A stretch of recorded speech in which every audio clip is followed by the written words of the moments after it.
Olá, YouTube! Bom dia, boa tarde, boa noite. Bem-vindos ao canal do All Lisba. Eu sou o Lisba. E você sabe o que é um episódio filler?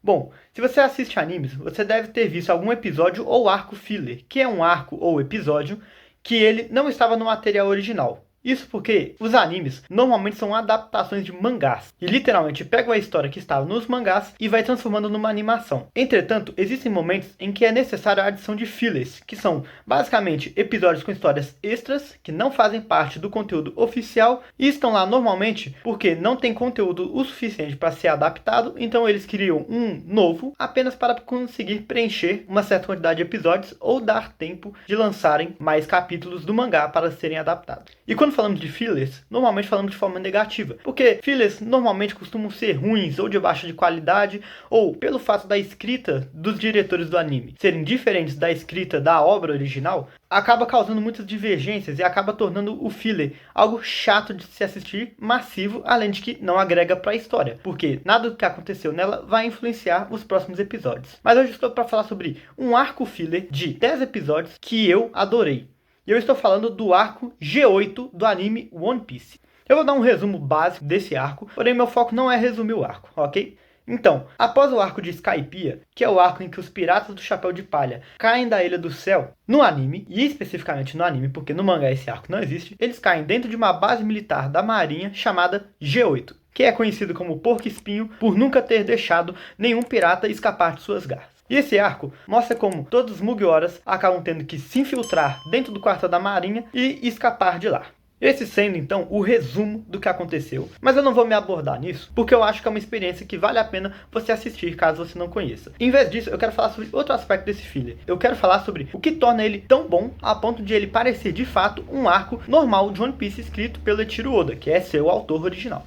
Então bem, vamos começar com algumas características básicas que tornam o arco G8 tão marcante. A primeira é o carinho com seus personagens. Nesse arco, todos os 7 chapéus de palhas, que no caso são Luffy, Zoro, Usopp, Sanji, Nami, Chopper e Nico Robin, o resto ainda não havia entrado para a tripulação, caso você já saiba que existem outros personagens que vão adentrar a tripulação dos chapéus de palha. Todos eles são bem trabalhados e bem explorados. É comum no anime, e até mesmo em arcos escritos pelo próprio Eiichiro Oda, principalmente nos dias atuais, que você ouça uma crítica falando sobre como algum dos personagens acaba sendo esquecido, jogado de lado, ou ele acaba representando uma caricatura de si mesmo. Ou seja, ele perde aquela profundidade, ele acaba virando só a imagem básica de quais seriam os seus preconceitos. E é esperado que num arco não oficial, esses personagens caricaturas apareçam constantemente. Entretanto, aqui não é o caso. Cada chapéu de palha tem seu momento de destaque, e isso se baseia em cima do que eles têm de habilidades já apresentadas dentro do anime. Então, as características que tornam eles únicos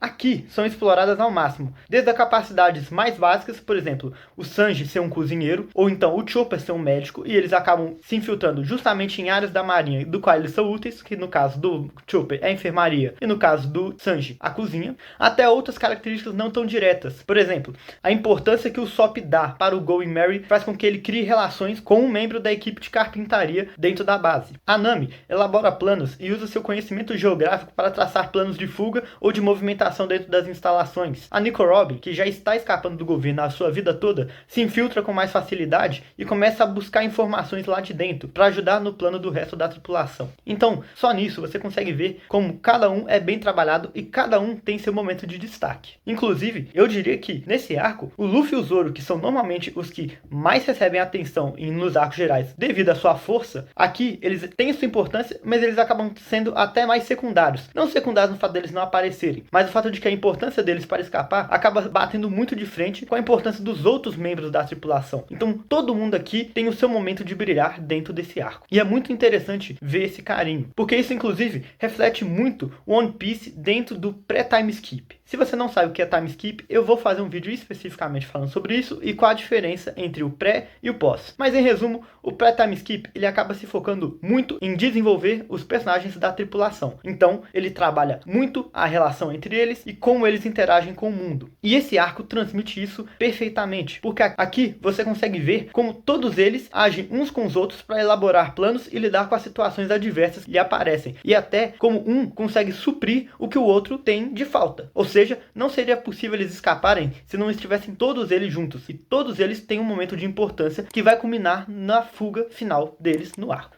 Outra coisa que eu queria citar também é a própria marinha e como esse mundo é bem construído. Porque se você assistiu o anime até aqui, mesmo que depois a gente vai ter um pouco mais de aprofundação dentro da marinha, nesse início do anime, não existiam muitas visões de como que era o funcionamento da marinha em si. A gente sabe que eles são os inimigos naturais dos piratas, caçando eles e servindo para o governo. E a gente até viu mais ou menos algumas relações de alguns. Por exemplo, o Smoke, que é o marinheiro que mais é apresentado até então, ele é devoto à justiça, mas é vista sua obsessão em caçar os piratas e prender Luffy e outros piratas que aparecem em seu caminho. Enquanto também existem outros marinheiros que não são tão alto astral e só querem lucrar com o caos que está o mundo. Um dos primeiros marinheiros que aparece, por exemplo, é o Morgan Mão de Machado, em que é mostrado como ele é um cara cruel e sujo, e até mesmo os outros marinheiros que trabalham para ele não gostam tanto assim dele. Então, constantemente no anime, a gente vê esse lado que a marinha tem seus bons marinheiros e seus maus marinheiros. Mas como que funciona dentro do quartel, como eles agem em conjunto, em unidade, tudo é apresentado aqui. Inclusive a parte da unidade é apresentada até melhor do que muito dos arcos do One Piece daqui para trás e daqui para frente.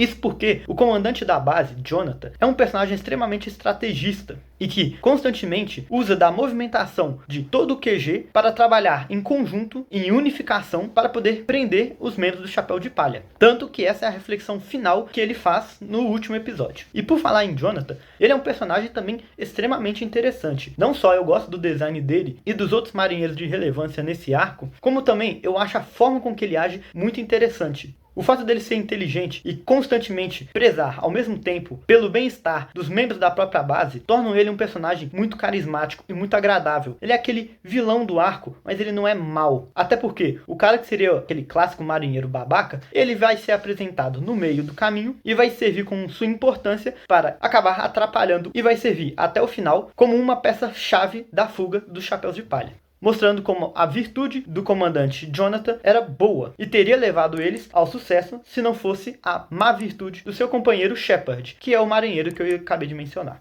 Ou seja, mesmo no final, é mostrado com que Jonathan não era um inimigo a ser subestimado. Porque, mesmo que ele não tenha apresentado nenhum feito físico, a forma com que ele conseguiu lidar com a situação teria dado muito sucesso, fazendo com que o mérito do Chapéu de Palha terem fugido seja ainda maior, porque mostra que eles não superaram um inimigo fraco qualquer. Eles superaram alguém definitivamente eficiente e produtivo, servindo assim meio que como uma batalha entre o planejamento meticuloso de Jonathan versus o caos incontrolável que os Chapéus de Palha trazem.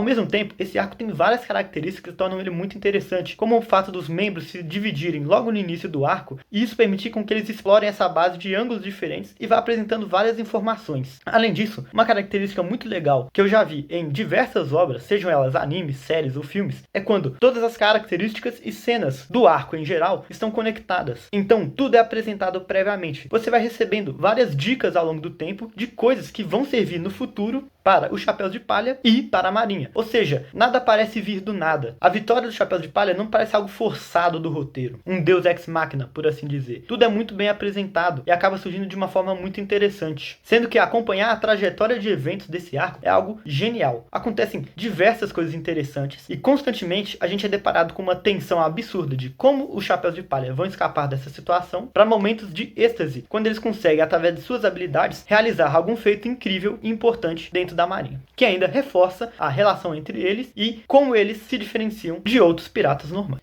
E eu poderia falar horrores de várias características positivas desse arco, desde a sua comédia, que é muito boa, diga-se de passagem. Tem um momento que, quando eu tava revendo, eu ri demais, que foi um momento em que os Chapéus de Palha fingem que tem uma refém, e o Luffy vai lá e manda a seguinte frase: É, Chopper, mas que covardia, perdeu meu respeito geral. Até outras características, como por exemplo a própria animação, que é bem legal, considerando que as pessoas costumam falar muito mal da animação de One Piece nesse início, até a escrita de acontecimentos. Mas eu não vou me aprofundar demais. Eu já comentei algumas das características boas e agora deixo por sua curiosidade ir atrás de buscar saber o que aconteceu. Mas saiba de antemão que eu acho esse arco incrível e é uma prova da alta qualidade de One Piece, que é, afinal de contas, um dos meus animes preferidos. E se você quer saber que outros animes são meus preferidos, eu fiz uma lista de top 10 animes preferidos para mim pessoalmente e eu vou deixar ele aqui, assim você pode clicar e ir direto para o vídeo. Então, agradeço a todos por terem me assistido até aqui e espero vê-los no próximo vídeo.